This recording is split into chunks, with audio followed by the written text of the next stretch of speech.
Diva, I'm Allison. Hi, Allison. Now let's discuss some tips that would be helpful for ESL teachers to know about Nepali students. So as a teacher, is there anything about the Nepali culture that I should be aware of, especially things that are different than American culture? Sure. I'm going to talk a little bit about my experience and compare that. Something I would say, like I mentioned earlier, like no waiting in the class, not leaving the class, just leaving the class when the teacher is teaching you would be a couple of things. And as a teacher, I would definitely think about, like, there's not a lot of physical contact, like the handshake, not that, no patting, not really a lot of physical contact.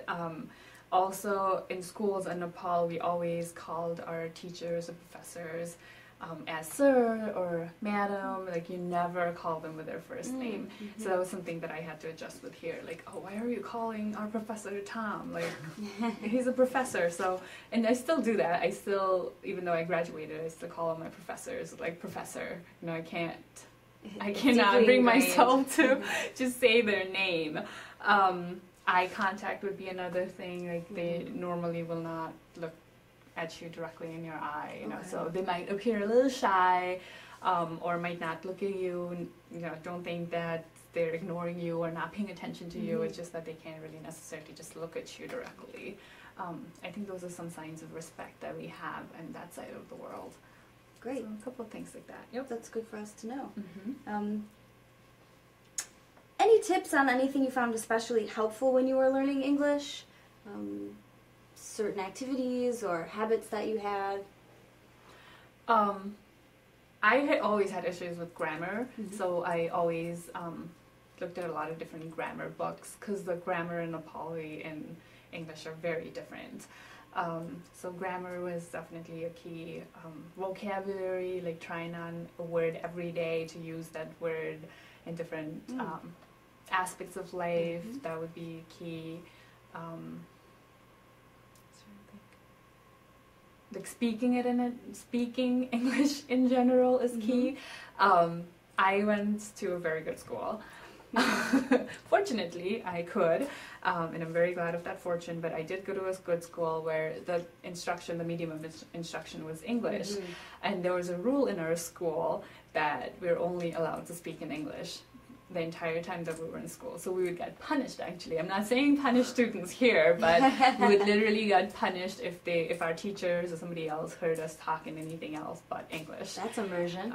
Yeah, so that's a really good way of learning the language, and I'm not sure how the students that you're going to be dealing with here, but I'm sure they're going to be talking in their own language amongst themselves and in their family, but really pushing them to start talking in English, even amongst themselves, would be very important to learn the language. Very good. And is the way school is structured in the U.S. similar or different to the way that English is taught in Nepali? Like we talked about here, we write a lot of papers, and a lot of times school is very interactive. We do projects together. There's a lot of oral communication. Is learning English in Nepal similar to that or different? It's different. There isn't a lot of interaction.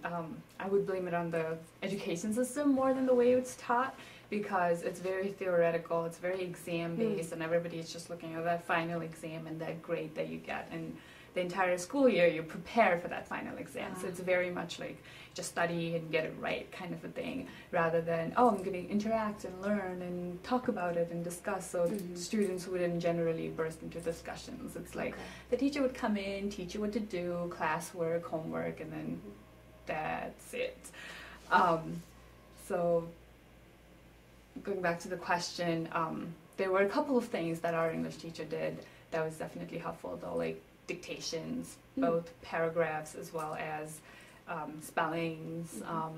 Like we had grammar books, we had brick books that we had to work on, writing tests and stuff like that, reading comprehension, lots of like different reading books that we got. And even like reading in general was not very much encouraged. But I got into reading after one of my seniors was reading a book by Enid Blyton. She is a British writer, so people here don't really know of her. but I really got interested into that, and I started becoming a really good reader. But not a lot of people still read over there, so trying to read would be another thing. Right. Going back to the earlier question, trying to really force them to read. Not force, but encourage them them to to read. read. Yeah, Right. so those are some of the things I would say helped outside of just the general curriculum. Right. Well, that's very helpful. Okay, let's now move into a few Nepali phrases that that might be useful for ESL teachers in the U.S. to know if a newcomer Nepali-speaking student arrives in the classroom. It's always helpful to know at least a few things so that we can show our newcomers that we appreciate their language. So I guess the first word would be hello. Well, before I get into this, I would like to mention, whatever I say might not be the same thing as the other person would say. Okay. There are different variations of hello. There's a hi, there's hello, there's formal, good morning, good afternoon. So depending on circumstances, it might be a little different. So I'm just going to say what I usually say. Sure. For hello, we would generally say hello. Okay. We just say hi. Otherwise, the most formal way of greeting would be namaste, as I said earlier. Put your hands together and just go bow your head a little bit and say namaste. Okay, very good. How about a pardon or excuse me, something like that? What I would do is, if I didn't understand anything that you said, more of like a gesture, and the word would be हजुर. Okay. So it's like हजुर मैले बुझिन, which means I didn't understand. Okay, that's on here too. So Oh, good. come back. I didn't understand. How about how are you? Another thing that I would definitely have to mention is it also depends on who you're talking to. Very similar to Spanish, like usted and tú. Okay. So if you're talking to somebody older than you, there's a lot more formality involved than you're talking to someone your age or younger. So maybe So if we the were words would change. addressing the parents of our Nepali speaking student, we might say something different than if we were addressing the child. Yeah, like the you part, would be a little different. The rest would be the same, but the you part, the acknowledgement would be a little different. So if I was talking to someone older than I am, how are you would be तपाईलाई कस्तो छ, or तपाईँ सन्चै हुनुहुन्छ.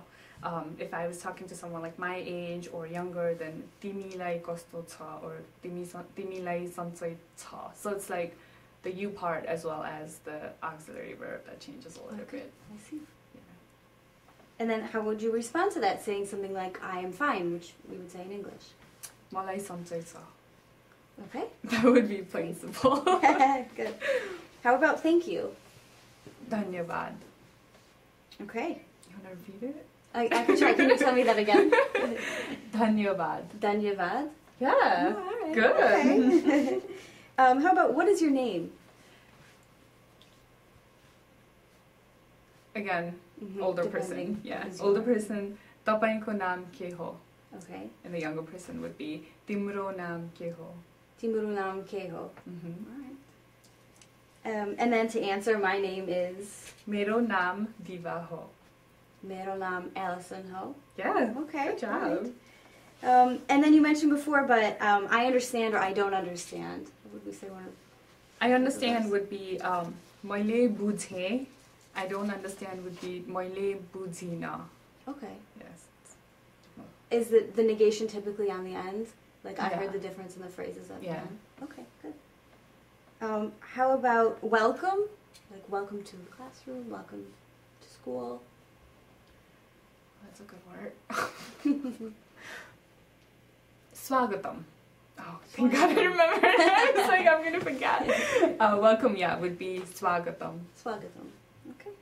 And then one that everyone needs to know at some point, where's the bathroom? It'll come up. If you say bathroom, they'll understand. Because Okay. bathroom is one of those words that I don't use the Nepali come word into for it. Nepali Yeah, from it's, English? you just Okay. say bathroom. But where is the bathroom would be bathroom kata cha.